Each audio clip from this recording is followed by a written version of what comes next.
La comtesse Fédora, riche et sans amant, résistant à des séductions parisiennes. C'était l'incarnation de mes espérances, de mes visions. Je me créais une femme, je la dessinais dans ma pensée, je la rêvais. Pendant la nuit, je ne dormis pas. Je devins son amant. Je fis tenir une vie entière, une vie d'amour, en peu d'heures. J'en savourais les fécondes et pures délices. Le lendemain, incapable de soutenir le supplice d'attendre longuement la soirée, j'allais louer un roman et je passais la journée à le lire, me mettant ainsi dans l'impossibilité de penser, de mesurer le temps. Pendant ma lecture, le nom de Fédora retentissait en moi comme un son que l'on entend dans le lointain, qui ne vous trouble pas, mais qui se fait écouter. Je possédais heureusement encore un habit noir et un gilet blanc assez honorables. Puis, de toute ma fortune, il me restait environ 30 francs que j'avais semés dans mes hardes, dans mes tiroirs, afin de mettre entre une pièce de 100 sous et mes fantaisies la barrière imposante d'une recherche et les hasards d'une circumnavigation dans ma chambre.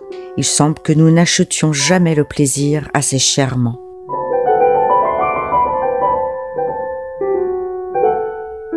Je trouvai Rastignac fidèle au rendez-vous. Il sourit de ma métamorphose, m'en plaisanta, puis tout en allant chez la comtesse, il me donna de charitables conseils sur la manière de me conduire avec elle. Ainsi, prends garde à tout ce que tu diras.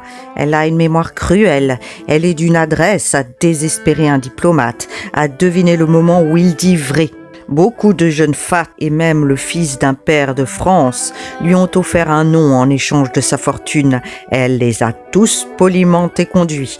Peut-être sa sensibilité ne commence-t-elle qu'au titre de comte. N'es-tu pas marquis? Ainsi, marche en avant si elle te plaît. Voilà ce que j'appelle donner mes instructions.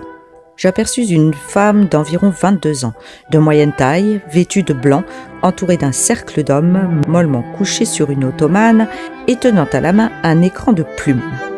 En voyant entrer Rastignac, elle se leva, vint à nous. Et, souriant avec grâce, elle me fit, d'une voix singulièrement mélodieuse, un compliment sans doute apprêté. Notre ami m'avait annoncé comme un homme de talent, en employant son adresse et son emphase gasconne à me procurer un accueil flatteur. Je rencontrai là des savants, des gens de lettres, d'anciens ministres, des pairs de France. Je produisis quelques sensations, et pour la première fois de sa vie, Rastignac fut prophète. Quand il y eut assez de monde pour que chacun retrouvât sa liberté, mon introducteur me donna le bras et nous nous promenâmes dans les appartements. « N'aie pas l'air d'être trop émerveillé de la princesse, » me dit-il. « Elle pourrait deviner le motif de ta visite. » Les salons étaient meublés avec un goût exquis. J'y vis des tableaux de choix. Chaque pièce avait, comme chez les Anglais les plus opulents, son caractère particulier. Et alors, la tenture de soie, les agréments, la forme des meubles, le moindre décor s'harmoniait avec la pensée première. « Ici, tu seras assez bien logé », me dit Rastignac avec un sourire où perçait une légère ironie. « N'est-ce pas séduisant ?» ajouta-t-il en s'asseyant. Mais il se leva brusquement, me prit par la main, me conduisit à la chambre à coucher. Puis, me montrant sous un dais de mousseline et de moire blanche un lit voluptueux, doucement éclairé, le vrai lit d'une jeune fée fiancée à un génie. « N'y a-t-il pas ?» s'écria-t-il à voix basse, « de l'impudeur, de l'insolence, de la coquetterie outre mesure, à nous laisser contempler ce trône de l'amour ? Ne se donner à personne et permettre à tout le monde de mettre là sa carte. Ah, si j'étais libre, je voudrais voir cette femme soumise et pleurant à ma porte. Cette femme n'est-elle pas une énigme ?» Ces paroles excitèrent une sorte d'ivresse en moi. Ma jalousie craignait déjà le passé. Tressaillant d'aise, je revins précipitamment dans le salon où j'avais laissé la comtesse. Je la rencontrai dans le boudoir gothique. Elle m'arrêta par un sourire et, me faisant asseoir près d'elle, me questionna sur mes travaux.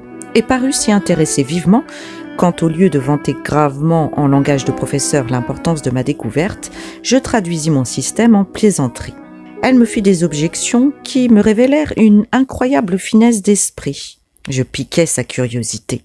Elle resta même un instant silencieuse quand je lui dis que nos idées étaient des êtres organisés, complets, vivant dans un monde invisible à nos regards, mais qui influait sur nos destinées, lui donnant pour preuve les pensées de Descartes, de Napoléon, de Diderot, qui conduisaient encore tout un siècle. J'eus l'honneur de l'amuser. Elle me quitta en m'invitant à la venir revoir. En style de cour, elle me donna mes entrées. Appelant à mon secours toutes mes connaissances physiologiques et mes études antérieures sur la femme, je consacrai le reste de la soirée à l'examen le plus minutieux de sa personne et de ses manières.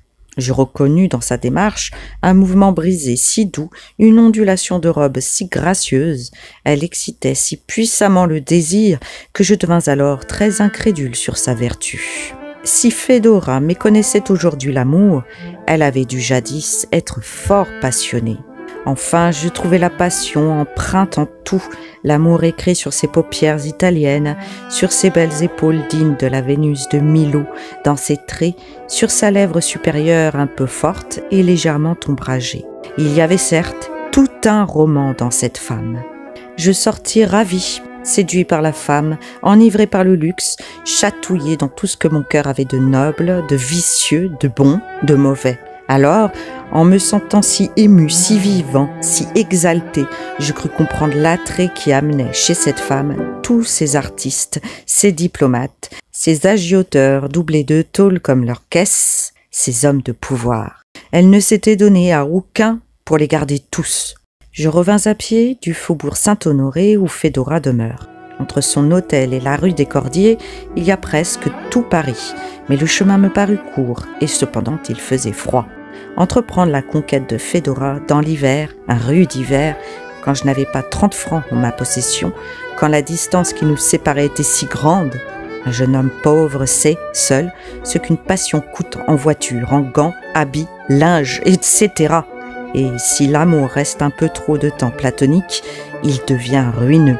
Et comment pouvais-je lutter, moi, faible, grêle, mis simplement, pâle et hâve comme un artiste en convalescence d'un ouvrage, avec ces jeunes gens si bien frisés, si jolis, pimpants, cravatés, à désespérer la Croatie tout entière, riche, armée de Tilburys et d'impertinence. « Bah, Fédora ou la mort !»